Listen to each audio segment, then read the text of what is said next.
이제 오늘은 그래서 특별히 이신칭의와 그리고 이제 성화에 대해서 오늘은 좀 초점을 맞춰서 나누어 보려고 합니다.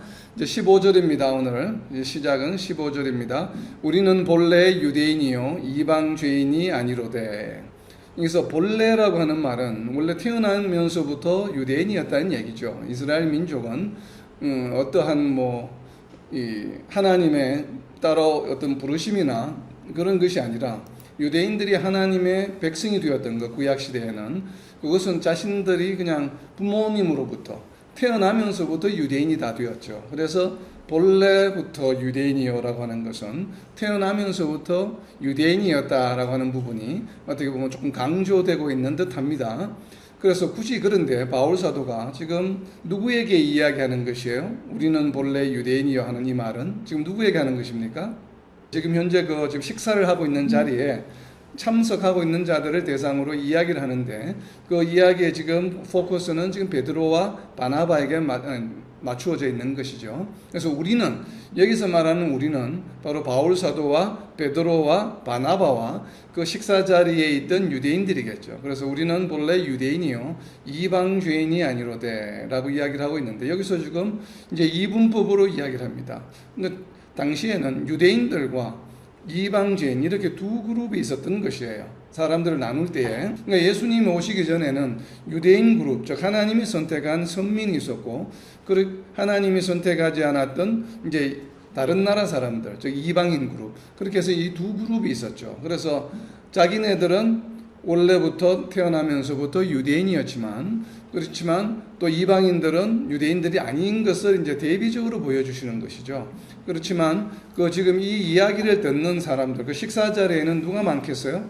지금 안디옥 교회다 보니까 이방인들이 더 많죠. 그러니까 찾아온 사람들은 예루살렘에서 찾아온 유대인들과 바나바와 지금 바울과 아마 베드로 정도가 유대인이었던 것으로 추정이 됩니다. 그러나 대다수는 이방인이었기 때문에 이 말씀을 지금 유대인들과 이방인으로 나누어서 지금 이야기하고 있는 것 같아요. 그런데 여기서 좀 독특한 표현은 이방인을 이방 죄인이라고 불렀습니다. 왜 이방 죄인이라고 불렀을까요? 이것은 예수님 오시기 전에 이분법이에요. 예수님이 오시기 전에는 유대인들은 하나님이 선택한 민족이었고 그리고 그들에게는 무엇이 주어져 있었습니까? 이스라엘 민족에게는 율법이라고 하는 것이 주어져 있었죠. 그래서 율법을 잘 지키고 또 때로는 율법을 어기게 되면 또 율법에서 정한 대로 번제를 드림으로 또 죄사함을 받는, 그래서 늘 이제 하나님으로부터 죄사함을 받는 하나님에 속한 하나님의 백성들이었어요. 그렇지만 이방인들은 어떤 존재예요? 율법에 적용을 받지 않는, 율법을 소유하고 있지 않는 사람들이었죠. 그렇기 때문에 하나님 입장에서 보았을 때는, 그리고 유대인들 입장에서 보았을 때는 그들은 죄인이었어요. 그렇게 이제 이러한 하나의 관점이 있고, 그리고 좀 원론적인 개념의 죄인은 무엇인가 하면 요한복음 16장 9절 말씀에 있습니다. 요한복음 16장 9절에 보면 예수님께서 죄에 대해서 이제 정의를 하고 있는데 요한복음 16장 9절 말씀이에요. 죄에 대하여라 함은 그들이 나를 믿지 아니함이요. 여기서 나는 누굽니까? 예수님이죠. 그래서 예수님을 믿지 않는 것을 예수님께서는 이제 죄라고 말씀하셨는데 죄를 이렇게 설명하신 이유는 무엇이겠어요? 죄에 대한 개념이 바뀌었다는 것이죠. 조금 전에 우리가 갈라디아서 2장 15절에서는 이방인이 죄인이었어요. 그렇지만 예수님이 오신 다음에는 누가 죄인이 됩니까? 예수님을 믿지 않는 자. 예수님을 믿지 않는 것이 죄인이 되는 것이에요. 이렇게 죄에 대한 개념이 이제는 바뀌게 된 것이죠. 바로 그러한 부분에 좀 입각해서 바울 사도가 15절에서 우리는 본래 유대인이요 이방 죄인이 아니로되 라고 이제 설명하고 있는 것입니다. 자, 이렇게 또 이야기하는 것은 또 다른 한 이유는 무엇인가 하면 우리는 원래 죄가 없는 유대인이었어요. 그러니까 이방 죄인이 아닌데 이 이야기를 하는 또 다른 이유는 무엇인가 하면 지금 원래 죄가 없던 유대인이 지금 바나바와 베드로가 한 행위로 인해서 너희가 지금 다시 죄인이 되었다는 이야기가 좀 그 배경에 좀 행간에 좀 의미가 깔려 있습니다. 그러니까 원래는 죄인이 아니었고 유대인이었고 그리고 이방 죄인이었는데 너희가 지금 그렇게 율법을 다시 지키려고 함으로 인해서 다시 너희가 죄가 되었다. 왜냐하면 이제는 죄인의 기준이 바뀌었거든요.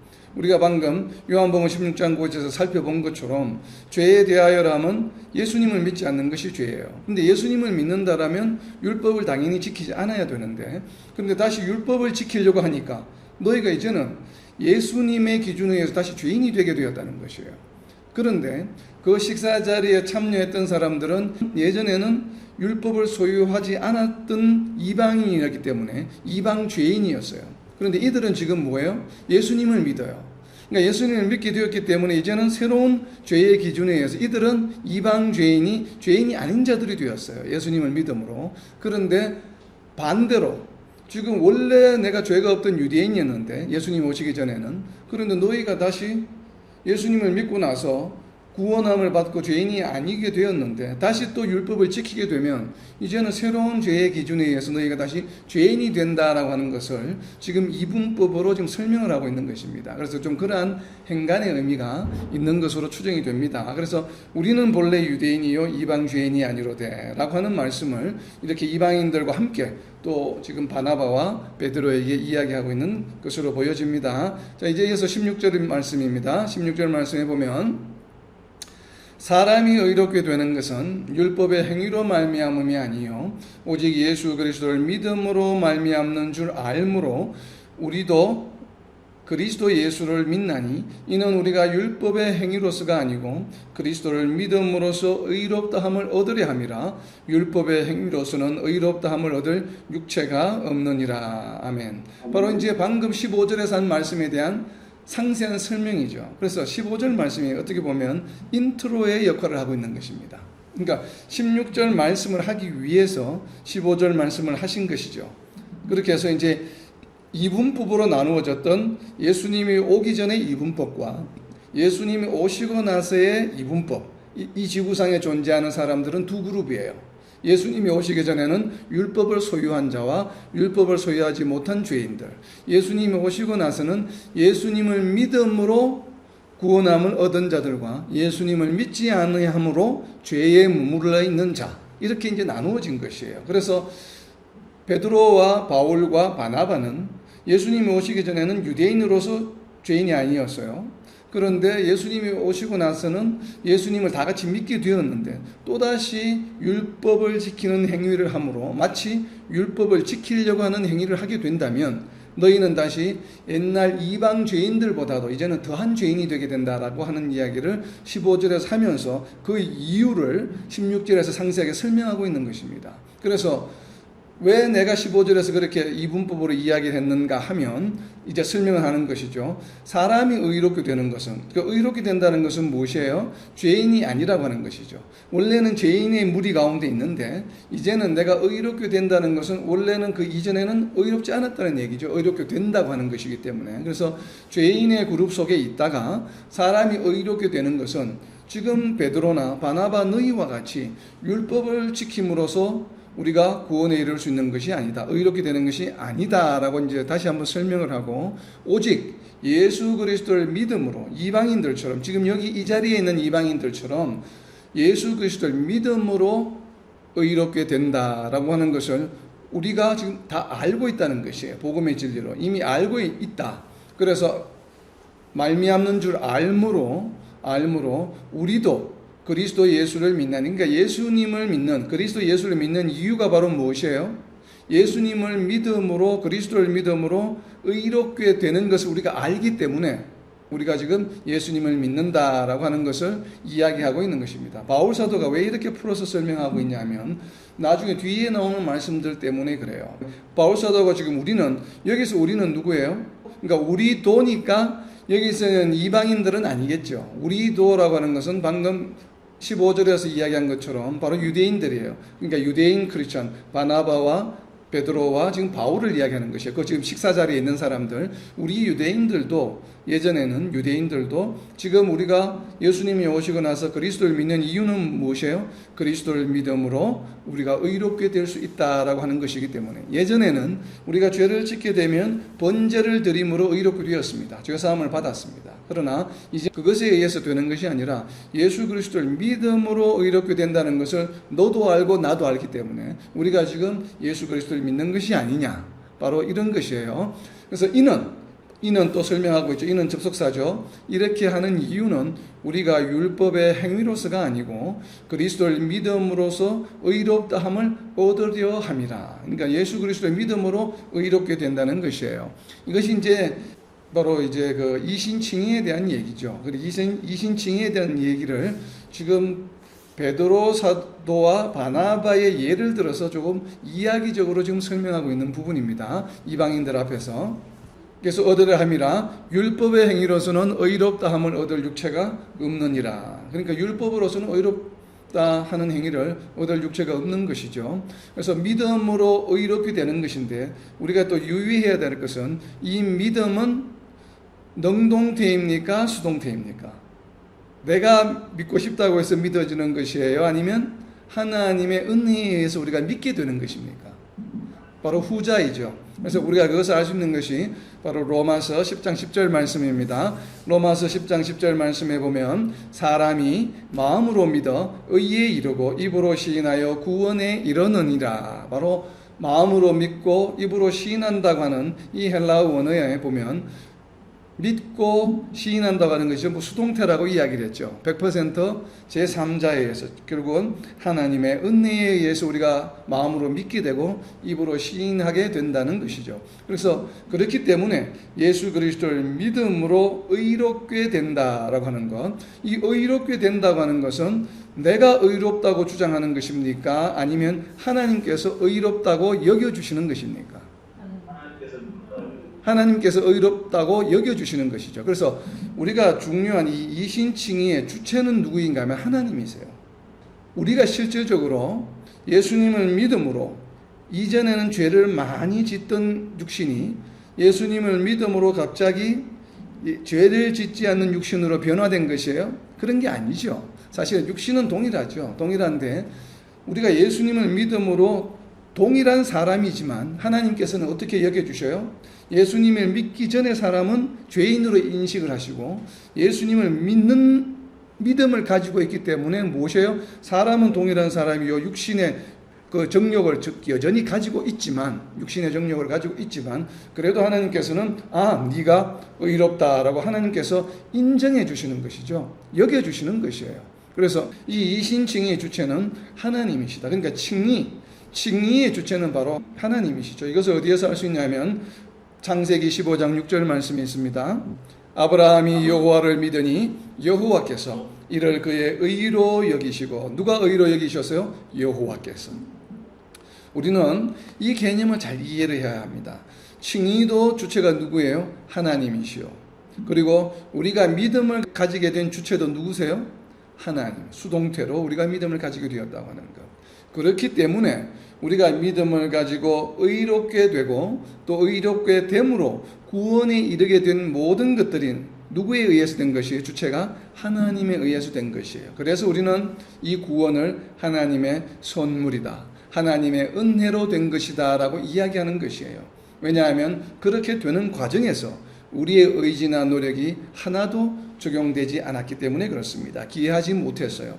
우리는 이것을 잘 기억해야 됩니다. 우선 이것을 잘 기억해 두시고 그리고 이신칭의에 지금 우리가 보면 그리스도를 믿음으로써 의롭게 되고 나서 또 우리가 중요한 것이 무엇인가 하면 이 믿음을 우리가 그러면 하나님의 은혜에 의해서 우리가 믿게 되었는데 그러면 하나님에 의해서 믿게 된 것은 어떤 과정을 거쳐서 믿게 되었어요?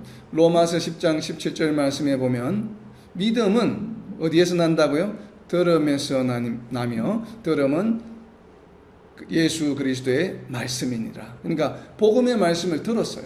복음의 말씀을 들음으로 그러니까 사람이 할 수 있는 일은 무엇인가 하면 최소한 복음의 말씀을 듣는 데까지는 나아가야 합니다. 여기에는 우리의 의지나 우리의 노력이 더해지는 것입니다. 왜냐하면 로마서 10장 17절에서 말씀하고 있는 믿음은 들음에서 나며 이 들음은 태가 무엇이라고 했어요? 수동태가 아니라 믿으리라고 이야기를 했어요. 능동태와 수동태가 혼용하고 있는 그러니까 듣는다고 하는 사람이 그것을 듣게 되는 행위 듣게 된다고 하는 것. 그러니까 물론 제3자에 의해서 들려지는 것이지만 그러나 거기에는 나의 행위도 포함된다는 것이죠. 동사 행위가 원래는 나에게 주어의 영향을 미칠 때 우리는 믿으리라고 합니다. 그러니까 듣는 것이 다른 사람이 듣는 것이 아니죠. 내가 듣는 것이죠. 그러니까 내가 최소한 말씀을 들어야 해요.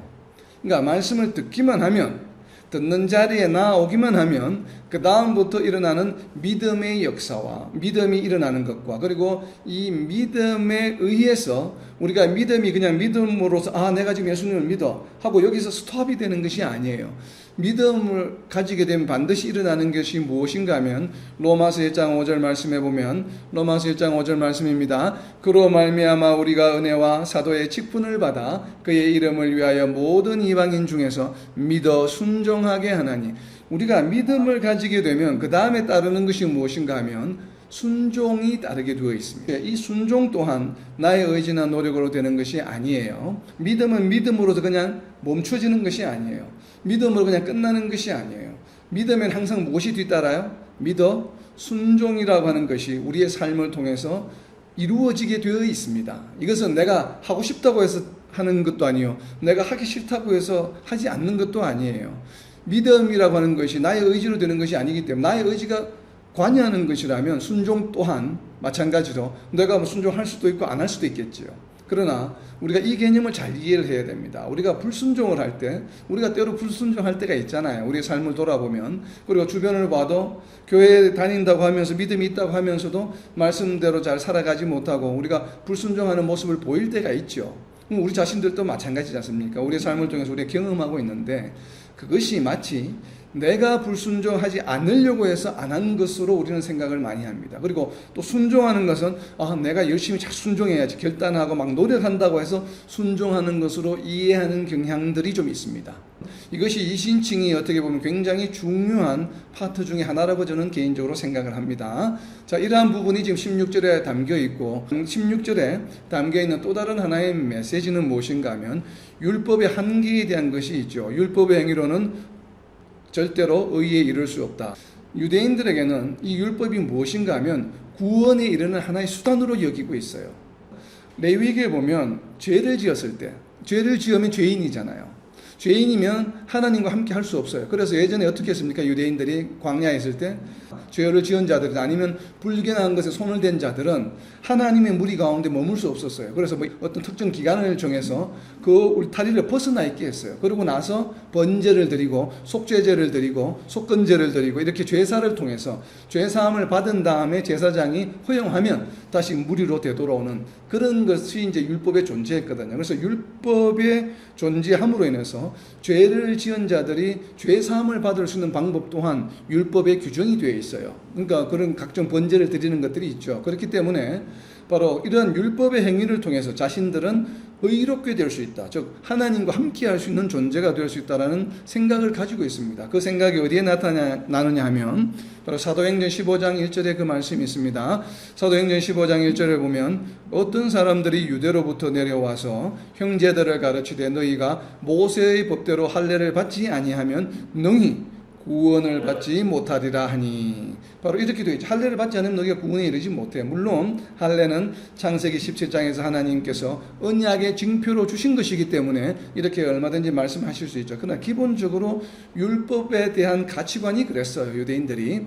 그렇지만 자신들의 삶을 돌아봐도 율법으로서는 도무지 의롭게 될 수 없음을 자신들은 알 수 있어요. 왜냐하면 율법은 하나라도 지키지 않게 되면 율법 전체를 지키지 않은 것이 되기 때문에 그래요. 그래서 자기 삶들을 통해서 알 수 있죠. 그래서 이 부분을 지금 갈라디아서 2장 16절 말씀을 지금 굉장히 길게 표현이 되어 있죠. 이 부분을 요약해서 다시 한마디로 갈라디아서 3장 11절에서 결론적으로 이야기합니다. 갈라디아서 3장 11절 말씀에 보면 또 하나님 앞에서 아무도 율법으로 말미암아 의롭게 되지 못할 것이 분명하니 이는 의인은 믿음으로 살리라 하였습니다. 이렇게 이제 갈라디아서 3장 11절에서 다시 한번 이 16절 말씀, 2장 16절 말씀을 정리하고 있습니다. 이제 17절로 이어집니다. 17절 말씀입니다. 만일 우리가 그리스도 안에서 의롭게 되려 하다가 죄인으로 드러나면 그리스도께서 죄를 짓게 하는 자냐? 결코 그럴 수 없느니라. 여기서 죄인으로 드러난다는 것은 어떤 의미예요? 왜 바울 사도가 지금 우리가 예수 그리스도 안에서 지금 예수님을 믿음으로 의롭게 되었어요. 지금 이 자리에 있는 모든 사람들이. 그런데 우리가 죄인으로 드러나면 하는 얘기는 무엇이에요? 여기서 죄인으로 드러났다는 것은 누구 때문에 지금 이런 이야기를 하고 있습니까? 베드로와 바나바의 행위 때문에 그러죠. 율법을 지키려고 하는 행위 때문에. 그러니까 죄인으로 드러난다는 것은 무슨 얘기인가 하면 너희들이 지금 율법을 지키려고 한다고 한다면 너희는 결코 의인이 될 수 없어. 왜냐하면 율법으로는 의에 이를 수 없기 때문에 모든 율법을 지켜 행할 수는 없어. 어떤 육체도 이 율법을 다 지킴으로 의롭게 이룰 수 있는 육체는 존재하지 않아. 그렇기 때문에 너희가 지금 다시 율법을 지키려고 행위를 한다고 한다면 결국 너희는 죄인이 되는 것이야. 그리고 이렇게 율법을 지키려고 하는 행위는 무엇인가 하면 율법의 바로 완성이 되신 예수님을 인정하지 않는 것이야.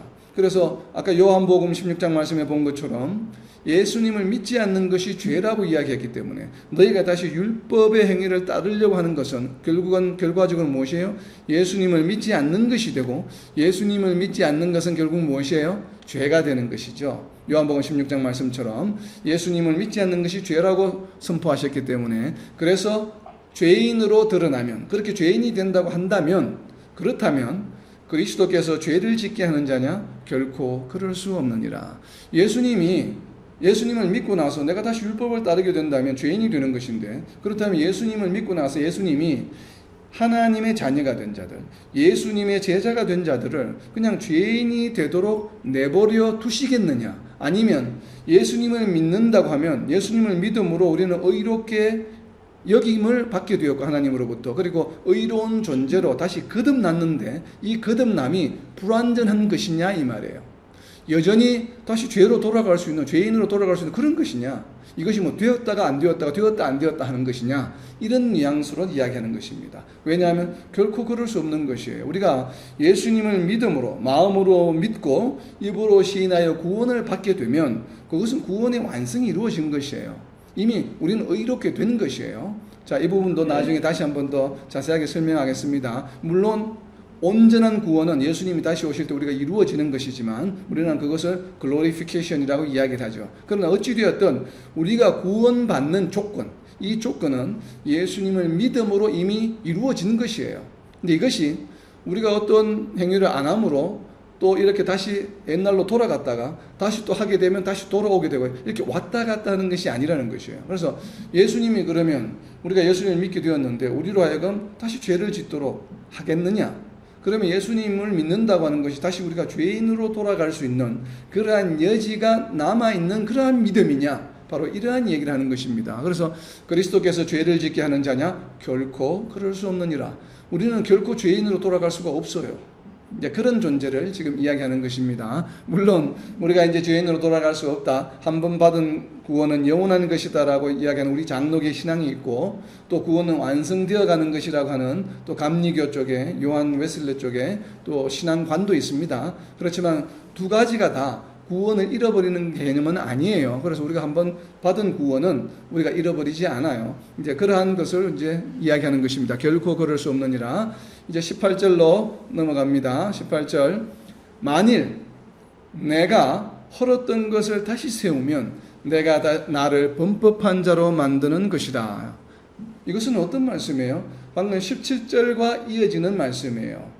우리가 예수 그리스도를 믿음으로 의롭게 되었는데 다시 내가 죄를 짓게 된다면 그리스도께서 죄를 짓게 하는 자냐 하는 말씀과 동일한 선상에 있는 말을 이제는 자기 자신의 개인사에 비추어서 지금 설명하고 있는 것입니다. 그렇다면 바울 사도가 흘렀던 것은 무엇이에요? 그 말씀 19절에 나옵니다. 바울 사도가 흘렀던 것은 갈라디아서 2장 후반부의 컨텍스트의 내용을 보면 베드로 사도가 이방인들과 함께 식사하다가 자리를 피한 것이죠. 지금 율법에 관한 내용이죠. 갈라디아서 전체는 이제 할례에 대한 주제가 많지만 특별히 이 2장 11절부터 21절까지의 내용은 율법 준수에 관한 얘기예요. 베드로가 한. 그래서 내가 만약에 헐었던 것은 무엇인가 하면 바울 사도가 무엇을 헐었습니까? 사도행전 21장 21절에 보면 모세를 배반했습니다. 모세를 배반하라고 가르쳤기 때문에 그리고 할례를 받지 말라 그리고 유대인의 관습을 지키지 말라라고 다니는 곳마다 선포했습니다. 바울 사도가 지금 베드로와 바나바가 이렇게 지금 하는 것처럼 이방인들과 함께 식사하다가 율법에 따라서 그 자리를 피하게 된다면, 이것을 허용하게 되면 내가 지금 헐었던 율법을 다시 세우는 것이 되죠. 그런데 율법을 세우게 되면 그 율법을 세우는 자가 무엇을 하게 된다고요? 죄를 짓는 것이 된다고 이야기했죠. 왜냐하면 율법을 따르는 자들은 예수님을 인정하지 않는 자요, 예수님을 믿지 않는 자는 죄라고 선포하셨기 때문에, 요한복음 16장에서. 그렇기 때문에 나를 범법한 자로 만드는 것이 된다는 것이에요. 그래서 내가 폐했던 율법을 다시 인정할 수는 없다라고 이야기하는 것이에요. 그러니까 베드로가 지금 식사 자리를 피한 이 행위는 어떤 것인가 하면 헐었던 것을 다시 세우는 행위다라고 하는 것을 말씀하는 것이에요. 그리고 그렇게 헐었던 것을 다시 세우는 이 행위는 무슨 행위가 되냐면 죄를 짓는 행위가 된다라고 하는 것을 지금 설명하는 것입니다. 그래서 지금 바울 사도가 베드로와 바나바에게 이야기하는 것이죠. 그리고 이 예를 지금 갈라디아 성도들에게 이야기하는 것이요, 또 안디옥 교회의 그 식사자리에 참석했던 이방인들에게도 주의를 주는 것이죠. 유대인 율법을 지킨다고 하는 것은 바로 흐렸던 것을 다시 세우는 죄를 짓는 것이다, 범법한 것이 된다라고 하는 것을 지금 설명하는 것입니다. 그래서 이것을 이해하고 19절을 보아야 우리가 19절 말씀을 좀 더 쉽게 이해할 수가 있습니다. 19절 말씀입니다. 내가 율법으로 말미암아 율법에 대하여 죽었나니 이는 하나님에 대하여 살려 함이라. 아멘. 이건 무슨 말씀이에요? 어떻게 보면 오늘 본문 말씀 중에 가장 어려운 말씀 중에 하나입니다. 지키지 않는다. 율법에 대하여 죽었다는 것은 무엇이에요? 나는 더 이상 율법과 상관이 없다. 나는 율법에 연연해 하지 않는다 라고 하는 표현이죠. 율법에 대하여 죽었다는 얘기는. 그래서 율법에 대하여 죽었다는 것이요, 율법에 의해서 죽은 것이 아니에요. 율법에 의해서 죽은 것은 내가 율법을 지키지 않으므로, 율법을 지키지 않게 되면 죄의 삭은 사망이라고 했기 때문에, 그래서 죽었다는 그런 의미가 아니에요. 이 말씀은 나는 율법으로부터 자유한 자야 라는 설명이에요. 그런데 자, 이것은 우리가 이제 이해를 했습니다. 근데 어려운 부분은 그 앞구절이에요. 그러니까 내가 율법으로부터 지금 자유한데, 이 율법으로부터 자유한 것이 동기가 무엇이에요? 율법으로 말미암아라고 표현했어요. 번역을. 율법으로 말미암아 율법에 대하여 죽었다. 그러니까 율법 때문에 내가 율법으로부터 자유하게 되었다는 말이에요. 이게 조금 말 자체가 좀 모순이 되는 것처럼 보이죠. 말 자체가 앞뒤가 안 맞는. 그리고 이 말씀은 또 무엇에 우리가 또 위배가 되는 말씀이라고 생각할 수 있냐면, 조금 전에 우리가 이제 살펴보았던, 묵상했던 16절 말씀과 배치가 되는 말씀입니다. 16절 말씀에는 뭐라고 이야기했습니까? 율법으로 의에 이룰 수 있는 사람은 없다. 율법으로 의에 이르는 것이 아니라 예수 그리스도를 믿음으로 의에 이른다는 것이죠. 의에 이른다는 것은 무엇이에요? 죄가 없는 죄인이 된다는 것이고 율법으로부터 자유한 자가 된다는 것이에요. 그런데 19절 말씀에는 지금 무슨 말을 해요? 율법에 대하여 죽었다. 율법으로부터 자유하게 되는 것이 예수 그리스도를 믿음으로 율법으로부터 자유하게 된다고 지금 말씀을 하지 아니하고, 지금은 방법을 바꿨어요. 16절에서 이야기한 말씀과 다르게 무엇에 의해서 율법으로부터 자유하게 돼요? 율법으로 말미암아 율법에 대하여 자유하게 되었다고 이야기합니다. 예수 그리스도를 믿음으로 율법에 자유하게 되었다고 이야기하지 않고, 그래서 이 말씀 언뜻 보면 조금 전에 16절에서 이야기했던 이신칭의와 배치되는 이야기네 라고 일부 해석하는 학자들이 있습니다. 일부. 그러나 저는 그 개인적으로 동의하지 않습니다. 16절 말씀이나 19절 말씀이나 동일한 말씀이에요. 특별히 내가 율법으로 말미암아, 이 말미암아라고 하는 번역 자체가 저는 개인적으로 조금 잘못된 번역이 아닌가 싶습니다. 이 말미암았다고 하는 것은 무엇 때문에라는 이야기잖아요. 그래서 이 말미암아라고 하는 헬라어 원어는 무엇인가 하면 전치사로 되어 있습니다. 전치사 디아라고 하는 전치사인데, 디아라고 하는 전치사는 두 가지 의미가 있습니다. 방금 우리의 본문에 있는 말미암아처럼 because of, 무엇 때문에, 무엇으로 인해서, 이러한 뜻을 가지고 있습니다. 분명히 그 뜻을. 그리고 또 다른 한 가지의 뜻은 무엇인가 하면, 무엇 때문에 하고는 조금 뉘앙스가 다른, 영어로 말하면 through의 뜻이 있어요. through, 무엇을 통해서라는 뜻과 무엇 때문에, 통해서와 무엇 때문에 조금 다르죠, 뉘앙스가. 물론 비슷한 부류의 뜻이긴 하지만 그러나 그 뉘앙스는 많이 다릅니다. 그러니까 through 율법을 통해서 나는 율법에 대하여 죽었다라고 이야기하는 것이 원래는 맞습니다. 왜 그러냐면 헬라어에는 전치사가 이런 두 가지 뜻을 가지는 것은 동일한 케이스에서 두 가지 뜻을 가지는 것이 아니에요. 이 두 가지 뜻은 사용하는 케이스가 다릅니다. 말미암아, because of, 무엇 때문에라고 표현할 때는 이 전치사 다음에 오는 명사가 무슨 격인가 하면 accusative, 목적격일 때 이렇게 해석을 합니다. 그러나 이 전치사 뒤에 소유격이 올 때, 소유격이라고 하는 것은 무엇이에요? 무엇에 이런 뜻이잖아요. 이런 소유격이 올 때는 through라는 뜻으로 해석을 합니다. 그러니까 무엇을 통해서. 그래서 헬라어 원문을 보게 되면 29절이 디아 다음에 오는 율법, 디아 율법인데 이 율법이 무엇으로 되어 있냐면 헬라어 원인 노무라고 해서 노모스라고 하는 율법의 소유격으로 되어 있습니다. 그러니까 소유격으로 되어 있기 때문에 무엇이라고 번역해야 되냐면 through the law. 그래서 NIV 영어 성경을 한번 보시면 정확하게 번역이 되어 있습니다. NIV 영어 성경을 보시면 for through the law. 이것이 정확한 표현이에요. 그러니까 through라고 표현을 해야 됩니다. because of라 therefore라고 번역해서는 안 됩니다. 원래 이게 이제 헬라어 문법상. 그래서 소유격으로 되어 있기 때문에 through the law, 율법을 통해서 내가 율법으로부터 자유하게 되었다는 것이에요. 그렇다면 율법을 통해서 내가 율법으로부터 자유하게 되었다는 건 또 어떤 의미일까요? 크게 두 가지로 우리가 살펴볼 수 있습니다. 첫 번째는 율법 때문에 내가 율법의 특성을 알아요. 율법의 총체성이 있습니다. 율법은 하나라도 지키지 않으면 율법을 다 지킨 것이 아니라고 선포하고 있습니다. 그렇죠? 율법의 우리가 특성을 공부할 때, 묵상할 때 나누었죠. 율법의 그 총체성. 그렇기 때문에 바울 사도는 율법을 지켜서는 내가 도저히 의에 이를 수 없다는 것을 알아요. 사람이기 때문에 율법을 통해서 도저히 의에 이를 수 없어요. 그래서 바울이 무엇을 선택합니까? 지금은 두 가지 방법이 있어요.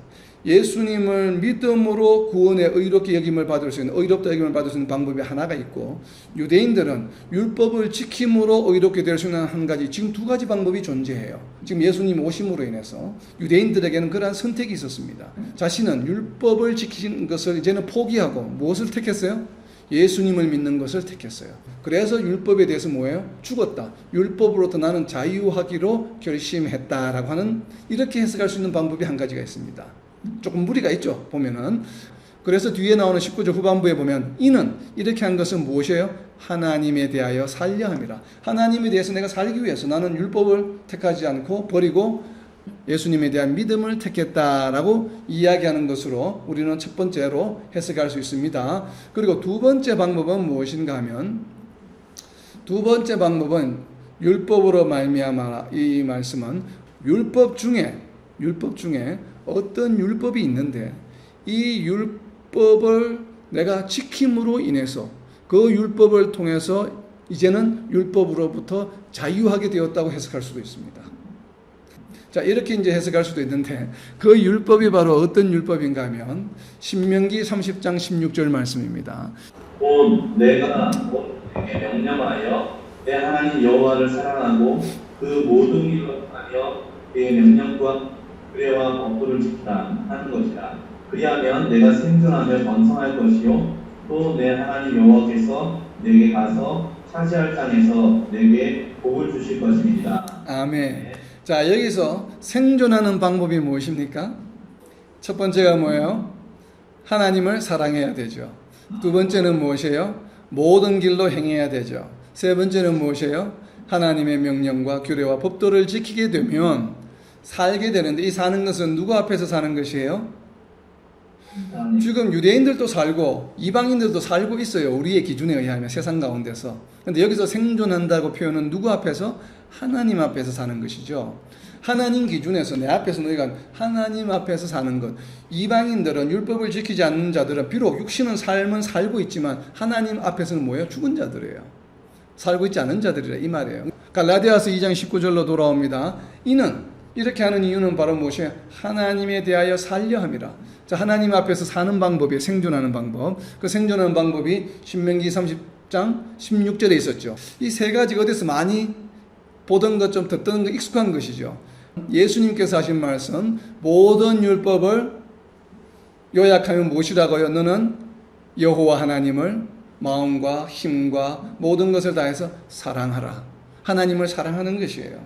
그리고 예수님을 사랑하는 것은 무엇이라고 요한복음에서 이야기합니까? 내 계명을 지키는 것이라. 그 계명은 무엇이라고 또 설명해요? 내 이웃을 내 몸과 같이 사랑하라 라고 하는 것. 방금 신명기 30장 16절에서 이야기했던 하나님 앞에서 사는 세 가지 방법이 지금 예수님께서 오셔서 뭐라고 말씀하셨어요? 하나님을 사랑해라. 그리고 내 계명을 지키라. 그리하면 어떻게 돼요? 하나님 앞에서 살 수 있죠. 그래서 하나님 앞에 사는 방법은 예수님이 오시고 나서는 어떤 방법이에요? 예수님을 믿는 것이 하나님 앞에서 사는 방법이에요. 그런데 이것이 무엇에 의해서 이미 선포되어 있었어요? 신명기 30장 16절에서 선포되었어요. 신명기 30장 16절에 있는 말씀은 율법이에요. 그러니까 율법에 이미 예수님이 오신 이후에 하나님 앞에서 살 수 있는 방법이 선포되어 있었어요. 신명기 30장 16절. 그래서 through the law, 율법을 통해서 나는 율법에 대하여 죽었다. 이제 나는 그 바로 신명기 30장 16절에 그런 말씀이 있지 않니? 너희가 알고 있는 그 율법, 그 율법에 근거해서 나는 지금 예수님을 믿음으로 하나님을 사랑하게 되고 또 예수님이 명령하신 모든 계명은 뭐예요? 하나님을 사랑하는 것과 이웃을 사랑하는 것으로 요약이 되어 있었어. 그래서 나는 예수님을 믿음으로 하나님을 사랑하게 되고 또 이웃을 사랑하게 되므로 나는 이제는 이는 하나님에 대하여 살려 함이라. 나는 이제 하나님 앞에서 살 수 있는 방법이 바로 무엇인가 하면 모든 율법을 지켜 행하는 것이 아니라 그 율법 중에서 무엇을 인용을 했어요? 신명기 30장 16절 말씀을 인용해서 예수님을 믿음으로 이 율법에 근거해서 나는 율법으로부터 이제 나는 자유하게 되었다 라고 해석할 수 있는 방법이 있습니다. 물론 이 두 가지 이렇게 방법이 복잡하게 이야기했지만 사실은 이 두 가지를 다 합치면 공통 분모가 있죠. 율법에 죽는다라고 하는 표현. 그럼 이 죽는다라고 하는 표현은 어떤 표현인가 하면 죽는다라고 하는 이 율법에 대하여 죽었다라고 하는 것의 주체는 누구예요? 주어는 누구예요? 하나님이십니까? 바울입니까? 바울이죠. 우리가 이거 믿음과 구별해야 됩니다. 자, 내가 율법에 대하여 죽었다라고 하는 것은 누구예요? 바울이 한 것이에요. 바울이 나는 율법에 대하여 죽었다. 나는 이제는 무엇이에요? 예수님을 믿는 믿음으로 살아가는 삶을 살아간다라고 하는 것이에요. 그래서 이렇게 죽었다라고 하는 표현은 그러면 바울이 죽었습니까? 아니잖아요. 율법에 대하여 죽었다는 것은 어떤 의미예요? 율법에 대하여 죽었다는 것은 이 죽음이라고 하는 것은 우리가 어떻게 해석해야 돼요? 율법으로부터 자유함이기도 한데 죽었다고 하는 표현을 가장 잘 표현하고 있는 것이 그러면 어떻게 해서 율법에 죽게 되었을까? 자, 이것은 이론이에요. 율법에 대해 죽음으로 자유함을 얻고 구원을 얻은 것은 진리죠. 진리인데 그러면 그 과정, 실제적인 구체적인 방법은 무엇이에요? 우리는 어떻게 하면 율법에 대하여 죽고 자유함을 얻고 구원을 얻을 수 있습니까? 예수님을 믿음으로 그렇게 될 수 있는 것이죠. 그러나 우리가 예수님을 믿음으로 구원을 얻을 수 있게 된 것은 또 실질적으로 무엇 때문에 그래요? 예수님의 십자가 사건 때문에 그런 것이죠. 예수님께서 십자가에 죽으심으로 우리의 죄를 어떻게 하셨어요? 대속해 주셨기 때문에 우리가 예수님을 믿음으로 예수님과 함께 십자가에서 죽는 것이 되기 때문에 실제로 우리가 육체적으로 죽지 않았지만 그러나 예수님을 믿음으로 예수님과 함께 십자가에서 죽은 것으로 누가 인정해 주셔요? 하나님께서 그렇게 인정해 주시는 것이에요. 그래서 칭의인 거예요.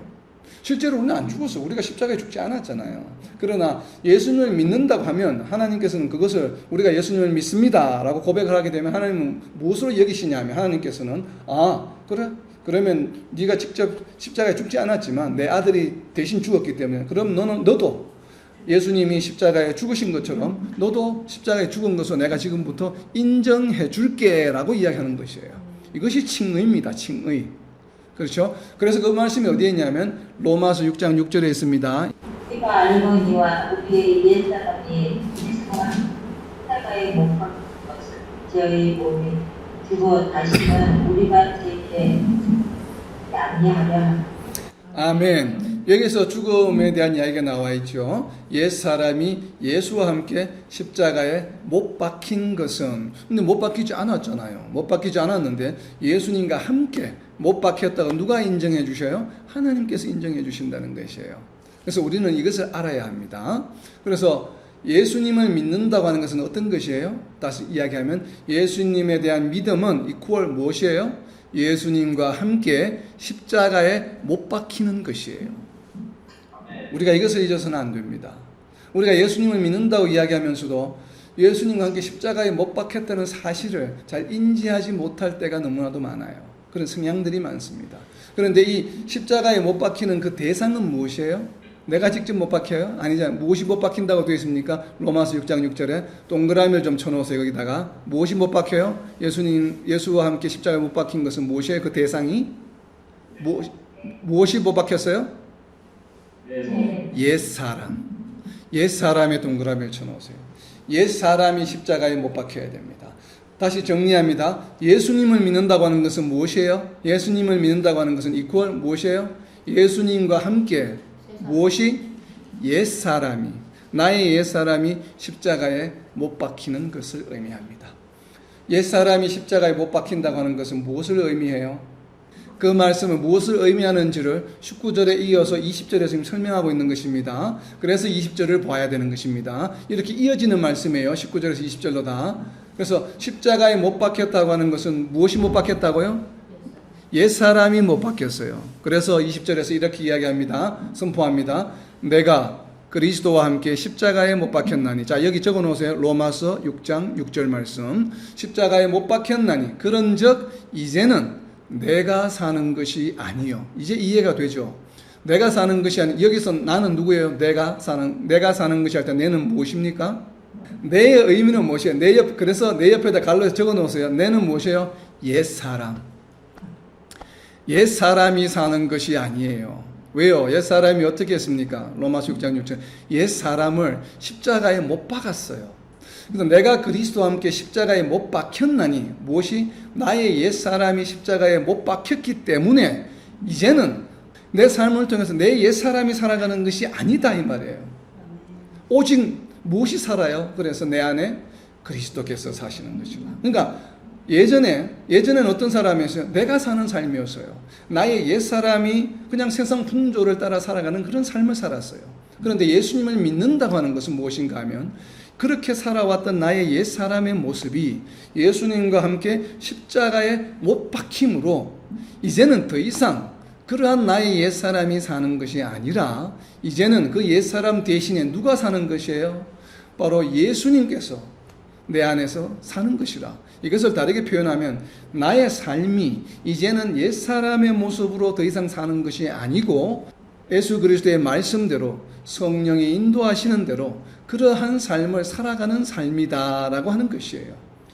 이것이 믿음이에요. 이것이 구원이에요. 이것을 거듭났다라고 이야기하는 것이요. 이렇게 살아가는 사람은 바로 무엇이에요? 이제는 이렇게 살아가는 것을 무엇이라고 다시 설명해서 표현하냐면 이렇게 표현합니다. 이제 옛사람을 십자가에 못 박고 내 안에 그리스도가 사는 것은 무엇인가 하면 내가 육체 가운데 사는 것은 나를 사랑하사 나를 위하여 자기 자신을 버리신 하나님의 아들을 믿는 믿음 안에서 사는 것이라. 나의 옛사람을 십자가에 못 박고 내 안에 그리스도가 사는 것을 무엇이라고 표현합니까? 믿음 안에서 사는 것이라고 표현합니다. 자, 여러분, 의인은 믿음으로 산다. 그리고 우리가 믿음으로 살아야 된다고 생각하고 믿음으로 살아가게 해달라고 그렇게 인도해달라고 기도하죠. 자, 믿음으로 산다고 하는 것은 무엇을 말해요? 나는 예수님에 대한 믿음이 있습니다. 예수님 믿습니까? 나 믿어요. 내일 가서 또 누가 묻습니다. 예수님 믿습니까? 네, 믿어요. 그 다음날 가서 또 물어요. 다음 주에 가서 누가 물어요. 예수님 믿습니까? 네, 믿어요. 이렇게 살아가는 것을 말합니까? 근데 많은 성도들이 이렇게 생각합니다. 그래서 나는 예수님 믿어요. 그러니까 예수님을 믿고 지금 예수님을 믿는 믿음으로 본인들이 살고 있다고 여깁니다. 많은 성도들이. 때로는 저희 자신도 그렇게 여길 때가 있는지도 모르겠어요. 그런데 무엇을 하나님의 아들을 믿는 믿음으로 사는 것이라고 지금 갈라디아서 2장 20절에서 선포하고 있습니까? 내가 그리스도와 함께 십자가에 나의 옛사람을 못 박았으니 이제는 내가 사는 것이 아니요 오직 내 안에 그리스도께서 사는 것처럼 살아가는 것을 예수 그리스도를 믿는 믿음으로 살아가는 것이라고 이야기합니다. 내가 예수님을 믿는 믿음으로 나는 믿음으로 살아갈 거야 라고 하는 것은 무슨 이야기입니까? 나는 예수 그리스도의 말씀대로 살아갈 것이야. 나는 예수 그리스도께서 사시는 것처럼 살아갈 거야. 나는 옛 사람의 모습으로 절대로 살아가지 않을 거야. 라고 하는 결단이에요, 여러분. 이것을 우리가 잊어서는 안 됩니다. 그래서 로마서 12장 1절 2절에서 뭐라고 이야기합니까? 너희는 더 이상 세상의 풍조를 따르지 말고. 세상의 풍조를 따르지 말라고 하는 것이 무슨 말이에요? 옛 사람을 너희는 십자가에 못 박은 사람들이기 때문에 더 이상은 옛 사람의 모습으로 살지 말라는 얘기예요. 이것이 믿음으로 살아가는 성도의 첫걸음입니다. 그래서 로마서 12장 1, 2절에서 선포하고 있는 말씀이에요. 우리는 이것을 정말 명심해야 합니다. 하나님의 아들을 믿는 믿음으로 산다고 하는 것은 단순한 것이 아니에요. 단순한 것이 아니에요. 나는 교회 다닙니다. 주일날 예배 드립니다. 나는 예수님 믿어요. 이것이 아니에요. 이것을 끝나서는 안 되는 것이에요. 옛 사람의 모습이 더 이상 나타나지 않아야 합니다. 그 사람 삶 가운데서. 왜요? 십자가에 못 박았기 때문에. 만약 내가 지금 옛 사람의 모습을 살아간다고 하는 것은 무슨 의미예요?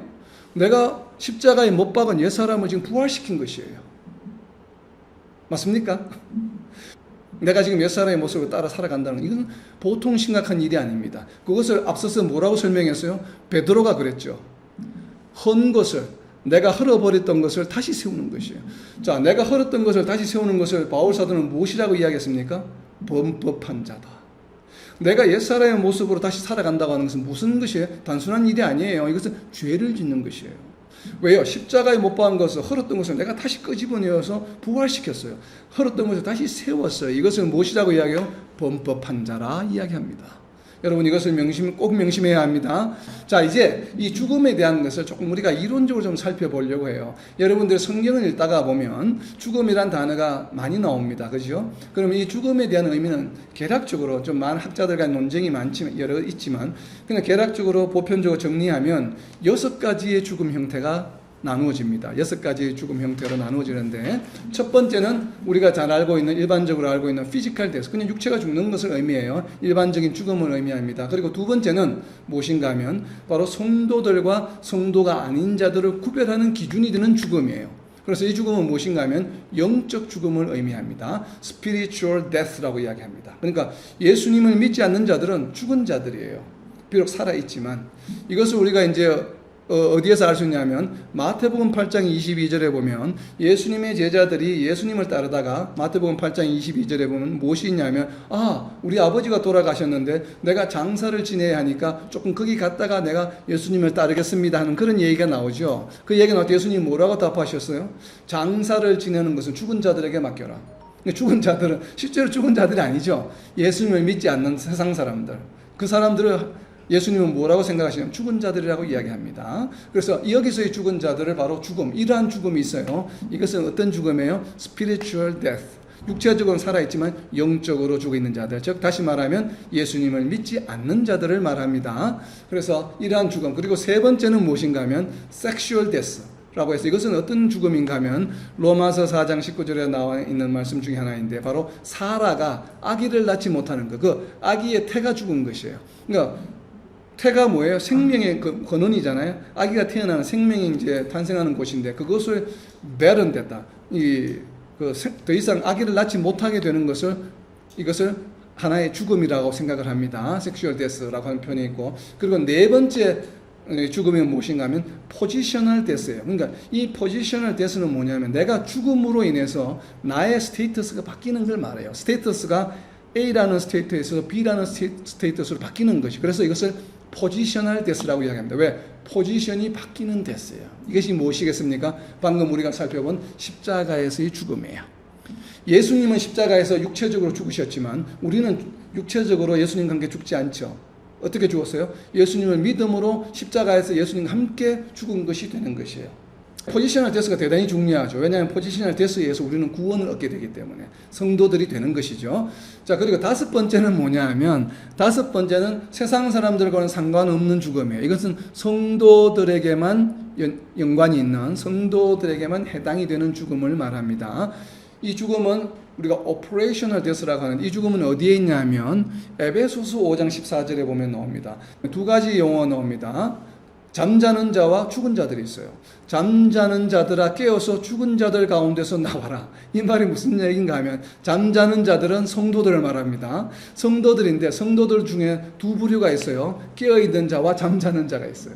그리고 죽은 자들은 누구겠습니까? 세상 사람들이에요. 그러니까 세상 가운데서 지금 세상 사람들과 동일하게 행동하는 자들을 말해요. 자, 이것을 바울 사도는 잠자는 자라고 표현합니다. 요한계시록 3장 1절에도 보면 동일한 표현이 나옵니다. 4대 교회에 관한 얘기예요. 너희들은 살았다 하는 이름은 가졌으나 죽은 자로다.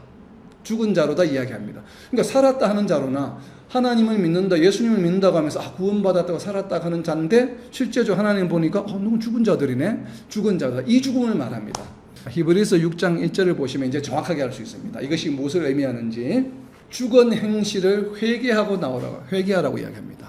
죽은 행실. 그러니까 여기서 죽었다고 하는 것이 바로 이 죽음에 해당하는 것이에요. 성도들에게 있어서 잠을 잔다는 표현과 죽었다는 표현은 성도가 아닌 상황에서 성도가 될 때는 포지셔널 데스의 죽음이지만 성도가 되고 나서의 죽음은 무엇을 의미하냐면 바로 이 죽은 행실을 할 때, 즉 성령의 인도하심을 받지 않는 행동을 할 때, 세상 풍조를 따라가는 행동을 할 때, 옛사람의 모습의 삶을 살아갈 때 예수님은 하나님은 뭐라고 우리를 생각하냐면 잠자는 자라, 살았다 하나 죽은 자로다 할 때 바로 이 죽은 자의 표현이 우리가 무엇이냐면, 그래서 우리가 성도의 삶을 살아가는 과정에서 일어나는 현상이죠. 죽은 자들. 우리가 때로는 우리가 항상 24시간 성령의 인도하심을 받으면 좋은데 우리가 연약한지라 그리 하지 못할 때가 있죠.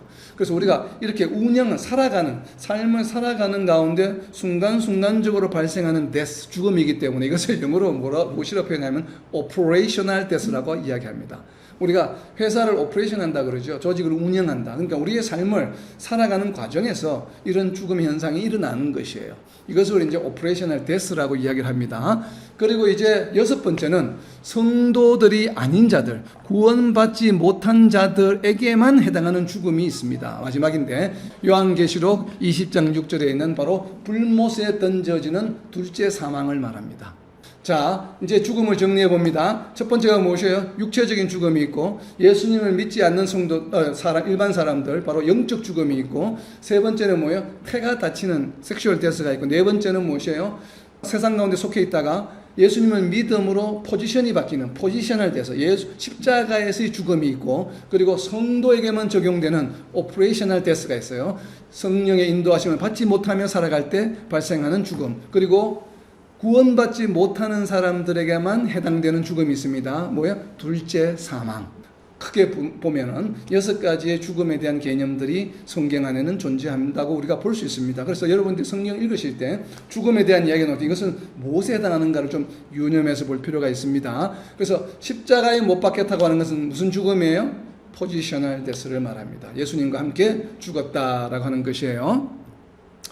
자, 그리고 이것을 이제 어디에서 알 수 있냐면 골로새서 3장 3절 말씀에 보면 이는 너희가 죽었고 너희 생명이 그리스도와 함께 하나님 안에 감추어졌습니다. 왜냐하면 예수 그리스도를 믿음으로 살리심을 받게 되었다는 것을 설명하는 과정에서 나오는 말씀입니다. 골로새서 3장 1절부터 3절까지 말씀이 3절에서, 그래서 이는 너희가 예수님을 믿음으로 너희가 죽었고 할 때 이 죽었다는 것은 무엇이에요? 포지셔널 데스를 말해요. 십자가에서 너희가 죽었고 너희의 생명이 그리스도와 함께 하나님 안에 감추어졌느니라. 하나님 앞에 영생을 얻게 되었다라고 하는 표현을 골로새서 3장 3절에서 하고 있는 것입니다. 자, 이제 20절에서 조금 더 어려운 말씀인데 내 안에 그리스도라고 하는 것은, 내 안에 그리스도가 산다는 것은 어떤 의미예요? 우리가 조금 전에 살펴본 것처럼 십자가에 우리 옛사람을 못 박았기 때문에 이제는 내 안에 그리스도가 사는 것이라. 나의 생각이나 나의 말이나 행동이 그리스도께서 하시는 것처럼 한다는 것을 의미하는 것이죠. 그래서 우리는 죄를 지을 수 없는 것이에요. 예수님처럼 사는데 어떻게 죄를 지을 수 있겠습니까? 이러한 배경, 이러한 컨텍스트를 가지고 있기 때문에 요한 사도는 요한일서 3장 9절에서 하나님께로부터 난 자마다 죄를 짓지 아니하나니라고 선포하고 있는 것이에요. 바로 이러한 배경 때문에. 왜냐하면 옛모습을 십자가에 못 박고 예수 그리스도께서 사시는 것처럼 살아가는 존재이기 때문에 죄를 지을 수가 없죠. 그 프레임에서는 죄가 들어올 수가 없어요. 그런데 우리는 연약한 존재이다 보니까 육신의 정욕을 가지고 있다 보니까 때로는 죄를 짓게 될 때는, 이 죄를 짓게 될 때는 어떤 때예요? 바로 우리가 죽었을 때죠. 어떤 죽음이에요? operational death가 있을 때. 우리는 죄를 짓게 되는 것이죠. 그렇게 다시 회개하고 돌아오게 되면 다시 살아나는 것이 되는 것이죠. 바로 우리가 이러한 개념을 좀 잘 이해할 필요가 있습니다. 자, 우리의 생각이나 기준이나 예수님께서 하시듯이 해야 한다는 것이에요. 그래서 이것을 어떻게 또 갈라디아서 3장 27절에서 우리가 나중에 이제 묵상하게 될 3장 27절에서는 예수 그리스도의 옷을 입었다라고 표현하는 것입니다. 예수 그리스도 옷은 어떠한 옷이에요? 예수 그리스도 옷이 어떠한지는 골로새서 3장 12절에서 구체적으로 5가지로 설명하고 있습니다. 골로새서 3장 12절 말씀에 보면 그러므로 너희는 하나님이 택하사 거룩하고 사랑받는 자처럼 긍휼과 자비와 겸손과 온유와 오래 참음을 옷 입고 라고 설명하고 있습니다. 자, 그렇다면 우리가 예수님이 우리 안에 거하는 것은 또한 우리가 예수님 안에 거하는 것이라고 요한복음에 설명하고 있죠. 예수님이 우리 안에 거하고 우리가 예수님 안에 거하는 것. 예수님 안에 거하는 방법은 무엇이 있을까요? 예수님 안에 거하는 방법은 그것은 바로 요한복음 15장 10절에 있습니다. 요한복음 15장 10절 말씀해 보면 내가 아버지의 계명을 지켜 그의 사랑 안에 거하는 것 같이 너희도 내 계명을 지키면 내 사랑 안에 거하리라. 그러니까 예수님의 계명을 지키면 예수님 안에 거하게 돼요. 근데 이 계명을 무엇이라고 설명하냐면 요한복음 15장 12절에서는 내 계명은 곧 내가 너희를 사랑하는 것 같이 너희도 서로 사랑하라 하는 이것이니라. 바로 사랑이에요. 그러니까 우리가 사랑을 실천하는 것이 바로 예수님 안에 거하는 것이에요. 그것이 예수님이 우리 안에 거하는 삶을 살아가는 것이에요. 그래서 예수님이 우리 안에 거하는 삶은 어떤 삶이에요? 우리가 하나님을 사랑하고 이웃을 사랑하는 삶을 살아가는 것이에요. 근데 만약에 우리가 예수님 우리 안에 거하는 삶을 살아가지 않게 되면 어떻게 될까요? 어떤 결과가 될까요?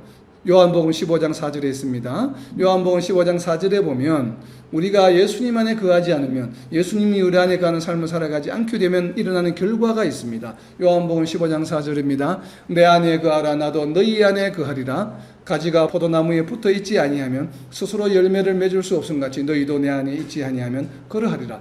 아무것도 할 수 없어요. 아무 열매를 맺을 수 없어요. 여러분, 우리가 삶을 살아가다가 열매가 맺어지지 않는 삶, 복음의 증거가 일어나지 않는 삶을 우리가 살아가고 있다고 느낀다면 우리는 빨리 되돌아보아야 합니다. 아, 지금 내가 예수님이 거하는 삶을 살아가지 않고 있구나. 그러니까 열매가 맺어지지 않게 되어 있어요. 그런데 반대로 그러면 내가 예수님이 우리 안에 거하고 내가 예수님 안에 거하는 삶을 살아가게 되면 어떻게 될까요? 15장 7절 말씀에 그 말씀이 있습니다. 요한복음 15장 7절 말씀. 너희가 내 안에 거하고 내 말이 너희 안에 거하면 무엇이든지 원하는 대로 구하라. 그리하면 이루리라. 그리고 예수님이 우리 안에 거하는 삶, 우리가 예수님 안에 거하는 삶은 어떤 삶이에요? 사랑하는 삶이에요.